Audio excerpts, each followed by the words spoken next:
Delighted to say I'm joined in the studio by some of the best political journalists and commentators in the country. Andrew Pearce from the Daily Mail and Kevin Maguire from the Mail newspaper. Very good. Well, one of us is the very best commentator in the country, and it's not him. We've got the accused here. Certainly not him. So let's start off with what's your impression so far of conference? First of all, it's good to be back, isn't it, to a large degree? It's good to be back with people actually in a conference hall thrashing out political issues. But it's not been the best of start, bit of a rocky start. Is that fair to say, Andrew? Yeah, and it's not. And when they've had 18 months to get this right, because this is Keir Starmer's first in-person conference. I think he picked an unnecessary fight on the rule change. He should have sorted it out, getting the unions on side beforehand. Then there was the extraordinary intervention of Angela Rayner, who I think chose her words carefully when she called people like me scum for voting Tory, and that was a distraction which Labour didn't need. And then you've got Keir Starmer effectively trying to slap her down, and she's not going to be slapped down because she's on manoeuvres, this woman. She thinks there could possibly be a leadership contest, I don't know, before the next election. I saw some of the political betting today saying that she's shot up. She's just now behind Andy Burnham.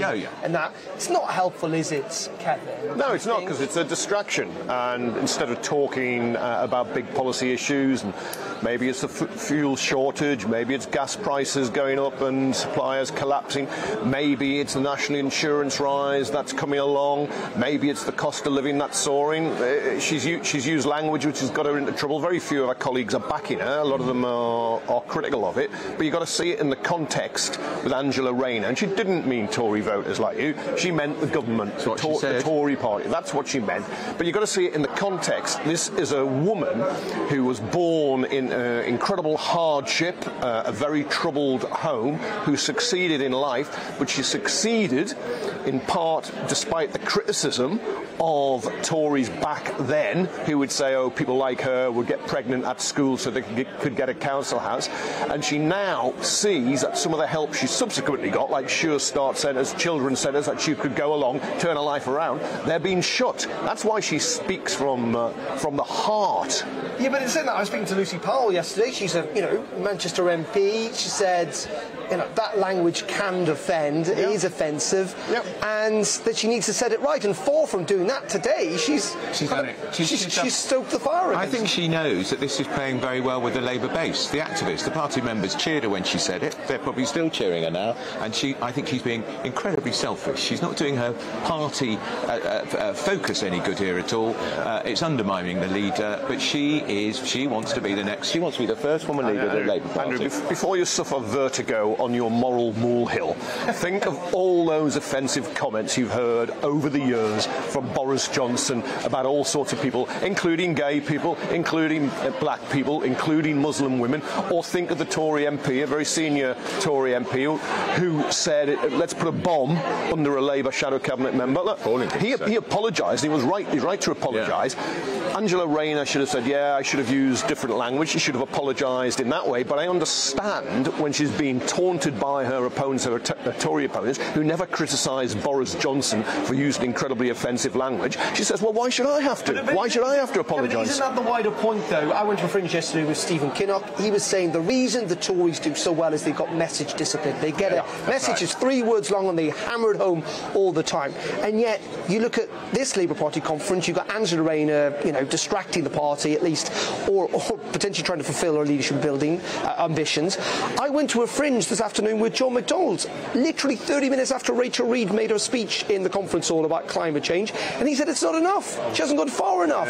Democracy is terrible, isn't it? Well, that's what it is. Isn't Stephen Kinnock right that there is no party discipline here in terms of messaging, and that's not helpful? But hang on, McDonnell, of course, is the Corbyn era, hates the takeover of the party. He hates the fact that it's going to be very difficult to get a hard left Marxist like Corbyn ever elected again as Labour leader, which is part of a success for Starmer in a sense. But so now what he's going to try and do is he's going to try and cause as much damage to Starmer's leadership as he can. And there is an irony. When the moderates took over the party, it was supposed to bring back efficiency after the chaos of the Corbyn years. It's been chaos here. It's been chaos. You've got to have message discipline when you go into an election. You've got to set out your stall quite clearly, what your pitch is, what you will do, what you won't do as well. But people watching now at home will be having discussions discussions in their family, they'll be having discussions at work, they'll be going down the pub, cafes, wherever they meet people, they will be having discussions, and they will sometimes disagree. It'd be very odd for a political party just to come together for the first time in 2 years and all just be nodding dogs and go along with whatever is said. The Fringe has always been a hotbed at every party conference. The Tory conference will be the same. The Fringe, there'll be a lot of noises off. Yeah, but at the same time, the whole point is what will not be happening in the Conservative Fringe, because he has ultimate authority in his party. Like, no one's questioning Boris Johnson's leadership. No one's going around saying things because they might help. It was 6 months ago, though. Well, yeah, but look at Andy Burnham here as well. I mean, what I'm trying to get at is... He praised Michael Gove today, the housing sector. Incredible. There is, 18 months into Keir Starmer's leadership, there's still a sense that, you know what, it's a bit uneasy. Yeah. It's a bit uneasy. It's true there is. It's been very difficult for him, not least because the Prime Minister could stand up at Downing Street press conferences, flanked by experts, grab the public's attention, while Keir Starmer had to jump up and down occasionally and wave his arms and up to get a bit of attention. So he's had a difficult time. But there is a poll today, it's in the London Evening Standard, which shows that for the first time in 13 years, a Conservative leader isn't rated as a better Prime Minister than the Labour candidate. So that means Gordon Brown fell behind, Ed Miliband was behind, Jeremy Corbyn was always behind, but Starmer is actually getting probably a better hearing in the country now than we appreciate at this conference. And that was my thought. So I watched Rachel Reeves' speech. I was in the hall. I thought it was actually quite good. I thought she delivered it very well. She hit some, good notes for a Labour shadow chancellor. What I was surprised about, it was almost as if the speech was written last week. I mean, we're seeing people queue up at petrol stations round the clock. The government is in, bit of a crisis at the moment. This should be a Labour Party hammering that message. Yeah. And there was a reference to it, and she did it quite well. Rishi Sunak missing in action, lots of stuff. But you would have thought they would be hammering that message. And also you've got the Labour leader getting into the most extraordinary discussion about is it only a woman who has a cervix? How on earth did he get drawn into that extraordinary controversy? And actually, by the way, why didn't he answer the question? It is only a woman who has a cervix, actually. Point out to me where it is on a man's body. But then other shadow ministers got drawn into this. This is meat and drink for the Tories, because they want a culture war with the Labour Party, and the Labour Party's got a big problem over trans issues. We know there's a Labour MP could not come this week because she feared for her safety. She feared for her safety. I thought we went through all this with Luciana Berger fearing for her safety a couple of years ago under Corbyn from the anti-Semites in the party. But it's appalling that there's not been more support for that Canterbury MP. I think there's been quite a bit of support for her, and I think if she had arrived, I think she might have had some people having a debate with her, having an argument, but that's politics. There's no room for physical threats or intimidation. Is there a sense, though, that this week Keir Starmer picked a side in that debate? I think so, yeah. The wrong side. I think he did pick a side, but it's a difficult issue, and you somehow got to conduct the debate in a very reasonable way, and it hasn't happened on both sides at times. But look, people are now concerned about the petrol crisis. That's what they are. They're filling up their cars. They don't believe the government assurances that there's enough fuel, you don't have to do anything, and I don't blame them for that, because it's a government led by a serial liar. So you're not going to suddenly believe the truth from Boris Johnson now. But Labour perhaps should be making more of it, Darren. But then the government, if you have George Useless, the Environment Secretary, getting up and blaming motorists, pretending there is no problem, if you're the Labour Party, you just back off. People will make up their own minds on how incompetent.